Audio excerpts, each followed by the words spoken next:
దేశంలో అన్ని చేంజ్ అయ్యాయి, మీ నగలు కూడా చేంజ్ చేయండి. మీ పాత నగకు గ్రాముకి 150 రూపాయలు ఎక్స్ట్రా పొంది కొత్త నగలు తీసుకోండి. అదే తక్కువ తరుగుకు మీ లలితలో మాత్రమే. సముద్రం చూడ్డానికి ఎంతో అందంగా కనిపిస్తుంది, కానీ నడి సంద్రంలో వేటకు వెళ్లే మత్స్యకారులకు మాత్రమే దాని విశ్వరూపం తెలుస్తుంది. అసలు సముద్రంలోకి వెళ్లడం ఒక ఎత్తైతే వేట ముగించుకొని తిరిగి సురక్షితంగా తీరానికి రావడం మరో ఎత్తు. ప్రస్తుతం మత్స్యకారులను వణికిస్తున్న అతిపెద్ద సమస్య తీరం దాటేటప్పుడు ఎదురయ్యే ఆటుపోట్లే.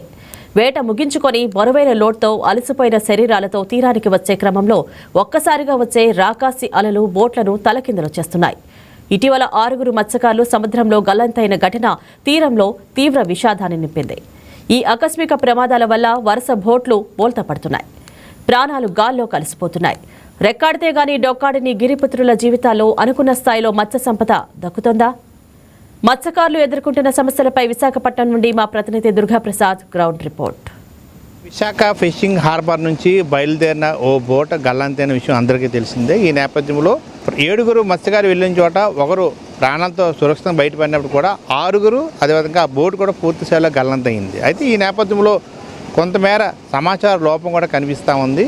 ఈ నేపథ్యంలో వారిని కాపాడే దిశగా పూర్తి స్థాయిలో విస్తృతంగా దాదాపు 72 గంటల పాటు కూడా విస్తృతంగా గాలింపు చర్యలు చేపట్టినప్పుడు కూడా నేటికి ఆ బోటు ఎక్కడ గల్లంతైంది, ఆ మత్స్యకారులు ఏ విధంగా గల్లంతయ్యారో ఇప్పుడు కూడా కాండని పరిస్థితి. అసలు పూర్తి స్థాయిలో మత్స్యకారులు చేపల వేటకు వెళ్ళినప్పుడు ఏ విధంగా తమ ప్రయాణం కొనసాగిస్తారు, వారితో పాటు ఎటువంటి వస్త్ర సామాగ్రికి సంబంధించి లోపల వారు ఫుడ్ కావచ్చు, లేకపోతే చేపల మత్స్య సంబంధించి చేపలు పెట్టేటప్పుడు ఐస్ కావచ్చు, వారి నిత్యావసర సరుకులు కావచ్చు, ఏ విధంగా వారి లైఫ్ జర్నీ ఉంటుంది, సముద్రం వేటకు వెళ్ళిన తర్వాత ఏ విధంగా ఉంటుందో మనం క్లుప్తంగా గ్రౌండ్ రిపోర్ట్ చూపిద్దాం. ప్రస్తుతం మనం విశాఖ ఫిషింగ్ హార్బర్లో ఓ బోట్లో ఉన్నాం. బోట్ నెంబర్ కూడా 637 మనం చూడవచ్చు. ఇండియా ఏపీ అని ఏదైతే ఉందో V5MM 637 బోట్లో ఉన్నాం.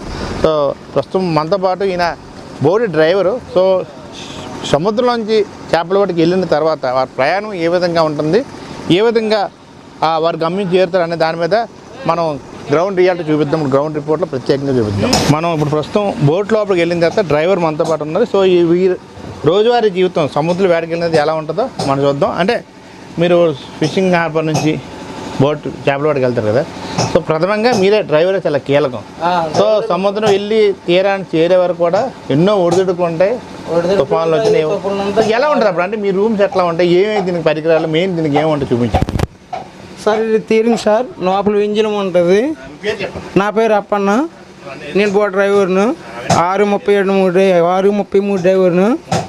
నెక్స్ట్ ఇంజిన్ ఉంటుంది. ఇది మనం పడుకునే బెడ్, మనం పడుకునే రేషను, అది తర్వాత కిచెను, ఇది మేము స్టీరింగు. వెళ్ళేటప్పుడు చాలా లాంగ్ వెళ్తాం, అక్కడ గాలిలు ఉంటాయి, ఒడిసి ఉంటుంది. నెక్స్ట్ మేము ప్రమాదంలో కూడా ఉంటాం కొన్ని టైంలో. మాకు ఒక మెసేజ్ సెట్ ఒకటి ఉంటుంది. నెక్స్ట్ GPS ఇది ఎక్కడ పెట్టుకుంటాము, ఏకే సముద్రం ఎంతవరకు వెళ్తున్నామని తెలుసుకోవద్దు మాకు. మా ఒరిస్సా వరకు వెళ్తాం. ఒరిస్సా నుంచి అలా ఫిషింగ్ చేసుకొని ఏ టైం ఎక్కడ పడతాయి ఫిషింగ్ అనేసి అన్నీ వెతుక్కొని అక్కడికి రావడానికి ఒక 10 రోజులు, 15 రోజులు, 20 రోజులు పడుతుంది. అప్పుడు వచ్చిన తర్వాత ఒడ్డుకు వచ్చిన తర్వాత సేవంకి వచ్చిన తర్వాత మేము వచ్చినప్పుడే మా ఇంట్లో వాళ్ళకు వచ్చాలని ఒక నమ్మకం. అంతవరకు ఎక్కడున్నాలో ఏమున్నదని వాళ్ళకి ఒకసారి ఫోన్ ఉండదు, ఏముండదు మేము సీలోకి వెళ్ళేటప్పుడు. అది మా పరిస్థితి. సో కుటుంబ సభ్యులకు ఏ విధంగా మేము భరోసా ఇస్తారు, వాళ్ళతో ఏ విధంగా మాట్లాడతారు, తీరానికి వచ్చే వరకు వాళ్ళతో ఏ విధంగా కాంటాక్ట్? మేము వెళ్ళేటప్పుడు ఫోన్ చేస్తున్నాం, డీప్కి వెళ్ళిపోతున్నాము, మళ్ళీ ఇంకా మా ఫోన్లో అని చెప్తాం. మళ్ళీ ఏదో టైంలో సిగ్నల్ పడ్డాం అనుకో, మా పలానా దగ్గర ఉన్నామనేసి సిగ్నల్ ఏరియాలోను అప్పుడు ఫోన్ చేస్తాం. అప్పుడు మా వాళ్ళు అంటారు అది ఓకే అయితే అందరూ బాగానే ఉన్నాం, మేము ఒక బాగానే ఉన్నది బాగున్నాం. ఒక్కొక్కసారి ఫోన్ సిగ్నల్ లేనప్పుడు మళ్ళీ వాళ్ళు కూడా ఇబ్బంది పడతారు, లేట్ ఫోన్ అవ్వట్లేదు ఏమనేసి. మళ్ళీ మేము డీప్లో ఉంటాం కదా, మేము డీప్లో ఉన్నప్పుడు మా ఫోన్లు అవ్వు. కొన్నిసార్లు ఫోన్లు అవుతాయి, కొన్నిసార్లు ఫోన్లు అవ్వు. ఒక్కొక్కసారి మళ్ళీ వేరే బోర్డులతో కనుక్కున్న మా వాళ్ళు ఎక్కడ ఉన్నారు, ఫోన్లు అందుబాటులో ఉన్న వాళ్ళకు తెలిసిన వాళ్ళు ఇలా కనుక్కోను అలాగా రియాక్ట్ అవుతాయి.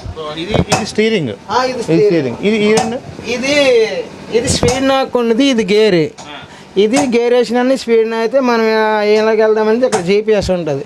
మనం వెళ్ళే పొజిషన్ పెట్టుకుంటాం, అక్కడికి వెళ్ళేసి మనం మ్యాచ్ చేసుకోవాలనేసి అక్కడికి వెళ్ళి యాడ్ చేసుకున్న పొజిషన్లో మనం ఉంటాము. అక్కడ ఇంకా చేపలు లేకపోతే ఇప్పుడు సభకు పూడిమడక దగ్గర లేవు. మళ్ళీ అక్కడ ఉప్పాడ, బంగారుపేట ఇవన్నీ వదిలేసిన తర్వాత ఒరిస్సా అటు వెళ్ళిపోతామా, మన మంచినీళ్ళపేట అలాగే వెళ్ళేసి పారాదీప్ దాకా వెళ్తాం. ఒరిస్సా బోర్డర్ వరకు వెళ్ళేసిన తర్వాత అక్కడి నుంచి ఇవన్నీ తిరుక్కొని రావడానికి 10-15 రోజులు నెట్ బోట్కి అయితే. అదే టోనా బోట్ అయితే ఒక 4 రోజులు.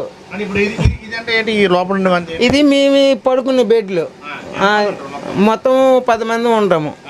10 మంది ఇది మనం పడుకునే బెడ్లు.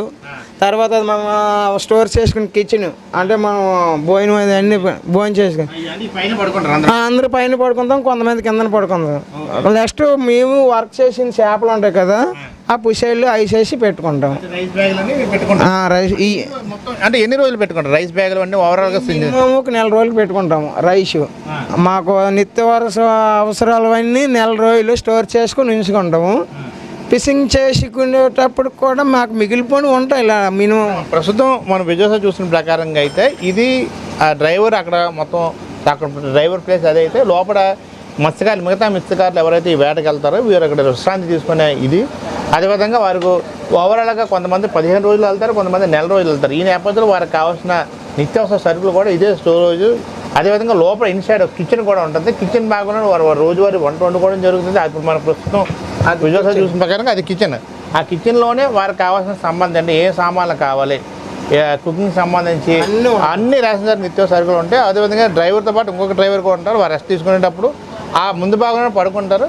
అదేవిధంగా మిగతా మిశ్రమం అంతా ఇక్కడ పడుకోవడం జరుగుతుంది. ఇప్పుడు వాళ్ళకి సంబంధించి మనం చూస్తున్నట్టుగా ఆనియన్స్ కానీ వాళ్ళకి కావాల్సిన రోజువారీ ఏవైతే ఉందో వారికి నిత్యావసర సరుకులు అంటే స్టవ్ కావచ్చు, లేదా గ్యాస్ కావచ్చు, ఇట్లాంటి ఇవన్నీ కూడా వారు తీసుకెళ్ళడం జరుగుతుంది. ఈ నేపథ్యంలో వారు ఉన్న 1 నెల రోజులు లేదా 15 రోజులు పూర్తి స్థాయిలో సముద్రం మీద ఉంటారు కాబట్టి వారికి కావాల్సిన ఆహారం సంబంధించి ప్రథమంగా వారికి ఏ సామాన్లు కావాలో అవన్నీ కూడా స్టోర్ చేసుకుంటే ప్రస్తుతం మనం చూస్తున్న ప్రకారంగా అది కిచెన్ భాగం. ఆ కిచెన్ భాగాలు ఏమున్నాయి వారు మాట్లాడి తీసుకొని చేస్తారు. అంటే ఎలా ఉంటుంది అది స్టవ్ అండి. ఇక్కడ గ్యాస్ బండ పెట్టుకుంటాము. అది దాని మీద వంట చేసుకొని లోపల ఉంటుంది దోరేసి సామాను, వర్ర, ఉప్పు, కారం, చింతపండు, పోపులు అన్నీ ఆల్మోస్ట్ ఏటీ జడ్డం ఒక 1 నెల రోజుల వరకు ఉంటాయి. ఈ ఉల్లిపాయలు, చింతపండు, కాయగూరతో కాయగూర, టమాటీలు అయితే పాడైపోదని కిందన పెట్టుకుంటాం.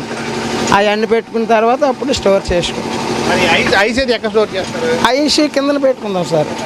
ఒక 15 టన్నుల వరకు 20 టన్నుల వరకు పట్టుకెళ్తాం. ఇది పైకి లేపండి. ఇది ఇలా తీసుకుని ఏదైతే ఫిషింగ్ సంబంధించి ఐస్ ఉందో ఇదే కీలకమైన భాగం. ఎందుకంటే మీరు పెట్టిన ఐస్ సంబంధించి చేపలు కావచ్చు లేదా ఐస్ కావచ్చు, దీంట్లో స్టోరేజ్ చేస్తారు. ఐసులు ఉంటాయి, పుషెళ్ళు దీంట్లో ఐసులు ఉంటాయి. తర్వాత ఐసులు అయిపోయిన కాన్లు ఉంటాయి కదా, దాంట్లో చేపలు స్టోర్ చేసుకుంటాము. చేపలు స్టోర్ చేసుకొని దానికి సరిపోయిన ఐస్ వేసుకొని అప్పుడు దాన్ని ఇన్ని రోజులు స్టోర్ సరిపోదు అనేసి అక్కడ పెట్టుకుంటాం.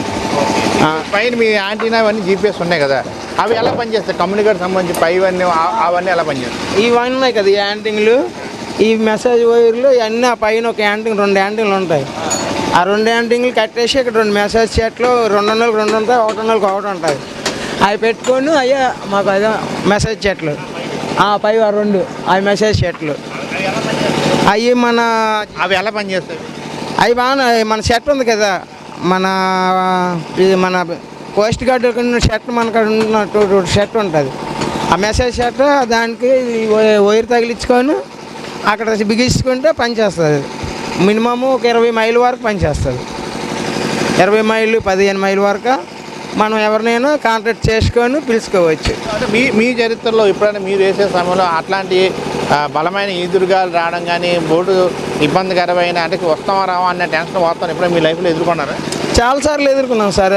ఇలాంటి గాలి, తుఫాన్లు, వర్షాలు. నాకు తెలిసినంత నేనైతే ఈ ఫిషింగ్ హార్బర్ 2009లో వచ్చాను. ఒక మినిమం 10 దానికైనా మేము ఎదుర్కొన్నాం. 10 తుఫాన్లకు ఎదుర్కొన్నాం. బాగా అలలకు, బాగా గాలి, వర్షాలకు, ఉరుము, మెరుపుతో మేము మళ్ళీ దరికి చేరమనేదేసి అలాంటి తుఫాన్లు కూడా ఎదుర్కొని ఇలా గట్టెక్కేసి ఇలాగ ఉంటాం. అది మా పొజిషన్. మొత్తానికి ఏదైతే ఫిషింగ్ హార్బర్ నుంచి ప్రస్తుతం ఈ బోట్లన్నీ చూస్తున్నాం. దాదాపు విశాఖ ఫిషింగ్ హార్బర్లో 800 నుంచి 900 బోట్లు కూడా ఉంటాయి. 800, 900 కూడా ఇవన్నీ కూడా మెకనైజ్డ్ మోటార్ బోట్లు ఇవన్నీ కూడా. సో దాదాపు ఇవన్నీ బోట్లు కూడా దాదాపు పూడిమడక కావచ్చు, అటు కాకినాడ కావచ్చు, అటు ప్రథమంగా అటు ఒరిస్సా తీరానికి ఎక్కువ మంది ఈ చేపల్లో వేట సాగించేందుకు వెళ్తారు. అయితే ఇప్పుడు డ్రైవర్ మనతో పాటు చెప్పిన ప్రకారంగా ఏ రోజైతే ఫిషింగ్ హార్బర్ నుంచి సముద్రంలోకి తీరంలోకి వెళ్తారో వారు మరలా తీరానికి వచ్చే వరకు కూడా వారి లైఫ్లో ఇటువంటి గ్యారంటీ ఉండదు. ఈ నేపథ్యంలో వారు సమయం దొరికినప్పుడు కావచ్చు, లేకపోతే మొబైల్లో ఇప్పుడు ప్రథమంగా ఇప్పుడు టెక్నాలజీ డెవలప్మెంట్ అయింది కాబట్టి ఇప్పుడు మొబైల్ కమ్యూనికేషన్ పెరిగింది. గతంలో అటువంటి సమాచారం కూడా ఉండేది కాదు. ఇప్పుడు మొబైల్ ఫోన్ వచ్చిన తర్వాత కుటుంబ సభ్యులతో మాట్లాడుతూ ఉన్నాం. ఈ నేపథ్యంలో ఎక్కడ సిగ్నల్ కట్టదో కుటుంబ సభ్యుల్లో ఆందోళన ఉంటుంది, మేము తీరానికి చేరుతామా లేవా అని ఆందోళన మాలో ఉంటుంది. అయినప్పుడు కూడా ఏదైతే గంగమ్మ నమ్ముకొని మేము సముద్రంలోకి వెళ్తామో ఆ గంగమ్మే కాపాడుతుందని చెప్పి ఒక విశ్వాసంతో మా నిత్యవారి జీవితం కొనసాగుతుంది. ఈ నేపథ్యంలో కొన్నిసార్లు అనుకున్న స్థాయిలో చేపల వేట జరగకపోవచ్చు, అయినప్పటికీ నిరాశ రిటర్న్ కూడా వచ్చే అవకాశం చాలా స్పష్టంగా ఉంటాయి మా లైఫ్లో. కానీ ఎటువంటి ఒడిదుడికి వచ్చిన ఎన్నో వర్షాలు తుఫాన్లు కూడా చూసాము. అట్లాంటి సమయంలో కూడా మేము సురక్షితంగా తీరానికి వచ్చే దిశగా మేము అనేక మార్లు ప్రయత్నాలు చేసాము, ఎదుర్కొన్నాం. ఇది రెగ్యులర్గా ఉండే మత్స్యకారు జీవిత విధానం. ఎన్నో ఒడిదుడుకుల మధ్య నడి సముద్రంలో ఎన్నో ఆటుపోట్లను ఎదుర్కొంటున్న మత్స్యకారుడు. సో ఇట్లాంటి మత్స్యకారుల్ని ఖచ్చితంగా ప్రభుత్వం ఆదుకోవాలని చెప్పి కూడా మత్స్యకారులతో చెప్తున్న అంశంగా మనం చూడొచ్చు. ప్రత్యేకంగా ఇటీవల జరిగిన ఆ ప్రమాదం, బోటు ప్రమాదం కూడా ఏ విధంగా జరిగి ఉంటుంది, ఏ విధంగా తిరగబడిపోయి ఉంటుంది, స్పష్టంగా ఆయన ఉన్న ఎక్స్పీరియన్స్ కూడా మనతో పాటు షేర్ చేయడం జరిగింది. ఈ నేపథ్యంలో అట్లాంటి అనుభవాలు, అట్లాంటి ప్రమాదాలు కామన్గా వస్తాయి కాబట్టి ప్రతి మత్స్యకారుడు ప్రథమంగా డ్రైవర్ కావచ్చు, ఇతర సిబ్బంది కూడా చాలా అలర్ట్గా ఉండాలి. ఖచ్చితంగా దాన్ని ఏ విధంగా ఎదుర్కొనే దిశగా కృషి చేయాలని చెప్పి కూడా మనతో పాటు ఆ డ్రైవర్ కావచ్చు, మత్స్యకారు కూడా చెప్పే అంశంగా మనం చూడొచ్చు.